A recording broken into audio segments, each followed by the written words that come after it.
రాజకీయాల్లోకి వచ్చిందే ప్రజలకు సేవ చేయడానికి అని గొప్పలు చెప్తారు. పార్టీ అధికారంలో ఉన్నప్పుడు పదవులు అనుభవిస్తారు. వాటి కోసం పోటీ పడుతూ ఉంటారు. కానీ ప్రతిపక్షంలో ఉంటే నిమ్మకు నీరెత్తినట్టు వ్యవహరిస్తారు. ప్రజల బాగోగులే వారికి పట్టదు.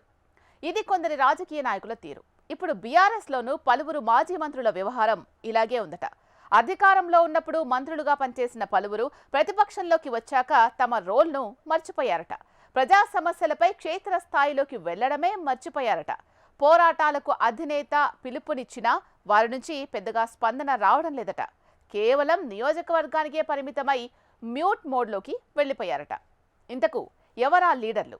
ఈ మౌనముద్దు మాజీ మంత్రుల సైలెన్స్, ప్రజా సమస్యలపై గళం విప్పని మాజీలు, ప్రజలతో కలిసి పోరాటాలకు వెనకడుగు, నియోజకవర్గాలకే పరిమితం, యూరియా కొరత, రైతు సమస్యలపై మ్యూట్, యూరియా కొరతపై నిరసనలకు అధినేత పిలుపు, అయినా రోడ్లపైకి రాని నేతలు.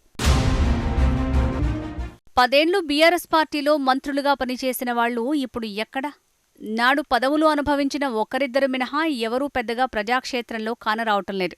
ప్రజా సమస్యలపై గళం విప్పిన సందర్భాలు తక్కువే. అధికారంలో ఉన్నప్పుడే ప్రజల్లో ఉంటారా? ప్రజల సమస్యలు వారికి పట్టవా? పార్టీ పిలుపునిస్తేగాని ప్రజల సమస్యలు వారికి గుర్తుకురావా? మేం ప్రజల కోసమే ఉన్నాం, ప్రజలకు మంచి చేయడానికి రాజకీయాలకు వచ్చాం అని చెప్పుకునే నేతలు ఇప్పుడెక్కడా అనే ప్రశ్నలు వినిపిస్తున్నాయి. ప్రజల క్షేమమే మాకు ముఖ్యం అనే నేతల మాటలన్నీ ఉత్తవేనా అనే అనుమానాలు కలుగుతున్నాయట. అధికారం కోల్పోయి పదవులు పోయాక ఎక్కడివారు అక్కడ గప్చుప్ అవడంపై విమర్శలొస్తున్నాయి. ప్రస్తుతం బీఆర్ఎస్ లీడర్లలో కొందరు లీడర్ల పరిస్థితి అలానే కనిపిస్తోంది. బీఆర్ఎస్ పార్టీ 10 సంవత్సరాల పాటు తెలంగాణలో అధికారంలో ఉంది. అధికారంలో ఉన్నప్పుడు మంత్రులుగా ఉన్నవారు, పార్టీలో ముఖ్య నాయకులుగా ఉన్నవారు ఇప్పుడు ప్రజా సమస్యలపై ఎక్కడా ప్రభుత్వాన్ని ప్రశ్నించటం లేదన్న విమర్శలు వెల్లువెత్తుతున్నాయి. కేసీఆర్కు అత్యంత సన్నిహితులుగా ఉన్న నాయకులు కూడా ప్రజల కోసం పోరాటానికి బయటికి రావటం లేదన్న విమర్శలొస్తున్నాయి.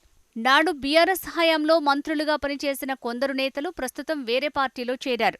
వాళ్లను పక్కన పెడితే ప్రస్తుతం బీఆర్ఎస్లోనే ఉండి గతంలో పదవులు అనుభవించిన వారు ఇప్పుడు పార్టీ పిలుపునిచ్చే కార్యక్రమాల్లో సరిగా పాల్గొనటం లేదన్న విమర్శలున్నాయి.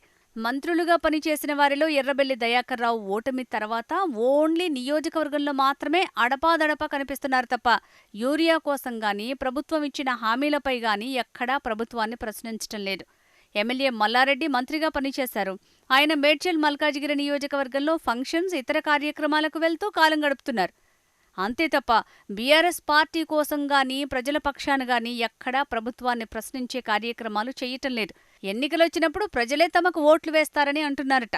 ప్రభుత్వానికి వ్యతిరేకంగా పనిచేస్తే ఎక్కడ ఎడ్యుకేషనల్ సంస్థలకు ఇబ్బంది కలుగుతుందనే కారణం కావచ్చు.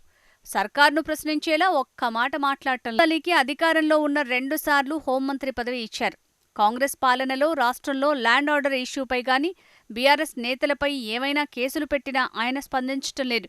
బీఆర్ఎస్ కోసం ఎక్కడా ఎలాంటి కార్యక్రమాలు చేయటం లేదు. అలాగే ఖమ్మం జిల్లాకు చెందిన మాజీ మంత్రి పువ్వాడ అజయ్ ఓటమి తర్వాత సైలెంట్ అయ్యారు. నియోజకవర్గాన్ని విడిచి బయటికి రావటం లేదట. ఖమ్మం జిల్లాలో నేనున్నా అనే భరోసా కూడా రైతులకు, ప్రజలకు ఇవ్వడం లేదట.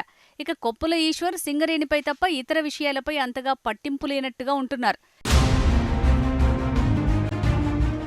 వేముల ప్రశాంత్ రెడ్డి ఆర్అండ్బీ శాఖ మంత్రిగా పనిచేశారు. కేసీఆర్కు అత్యంత సన్నిహితుడిగా ఉన్న రాష్ట్రంలో వర్షాల కారణంగా దెబ్బతిన్న రోడ్స్, పంటలపై ఎక్కడా ప్రభుత్వాన్ని ప్రశ్నించటం లేదు. రైతుకు పరిహారం విషయంలో కూడా ప్రశ్నించటం లేదన్న విమర్శలున్నాయి. యూరియా అందక రైతులు ఇబ్బందులు పడుతుంటే నిరసనలు, ధర్నాలు చేయటం లేదనే విమర్శలు వెల్లువెత్తుతున్నాయి. సత్యవతి రాథోడ్ నియోజకవర్గానికే పరిమితమయ్యారు. మంత్రిగా పనిచేసిన జోగురామన్న ఎన్నికల టైంలో తప్ప పెద్దగా ఎలాంటి కార్యక్రమాలు చేయరన్న విమర్శలు కూడా ఉన్నాయి. హైదరాబాద్ నుంచి మంత్రులుగా పనిచేసిన పద్మారావు గౌడ్, తలసాని శ్రీనివాస్ యాదవ్ కూడా ఎక్కడా ఎలాంటి కార్యక్రమం చేయటం లేదట. పార్టీలో క్యాడర్ యాక్టివ్గా ఉండాలంటే నేతలు ఏదో ఒక కార్యక్రమంలో పాల్గొనాలి. పార్టీ కోసం యాక్టివ్గా పనిచేయాలి. కానీ మాజీ మంత్రులంతా మ్యూట్ మోడ్లోకి వెళ్లిపోయారు. బీఆర్ఎస్ పార్టీ తాజాగా రైతుల కోసం ప్రభుత్వంపై ఒత్తిడి తేవాలని నిర్ణయం తీసుకుంది. పార్టీ మాజీ, తాజా ఎమ్మెల్యేలు, ఇతర నేతలు ప్రతి ఒక్కరూ రైతుల పక్షాన ఉండాలని అధినేత పిలుపునిచ్చారు. బీఆర్ఎస్ పార్టీలో ఏ అంశంపై స్పందించాలన్నా హరీష్ రావు, కేటీఆర్ తప్ప ఎవరూ కూడా పెద్దగా నోరు విప్పటం లేదు.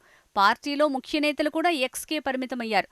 గ్రౌండ్కు వెళ్లి నిరసనలు, ధర్నాలు నిర్వహిస్తే లోకల్ లీడర్స్లో, క్యాడర్లో జోష్ ఉంటుంది. అలా కాకుండా నేతలు కూడా హైదరాబాద్లో ఉండటంతో పార్టీలో ముఖ్య నేతలు మ్యూట్లోకి వెళ్లారనే విమర్శలకు దారితీస్తున్నాయి.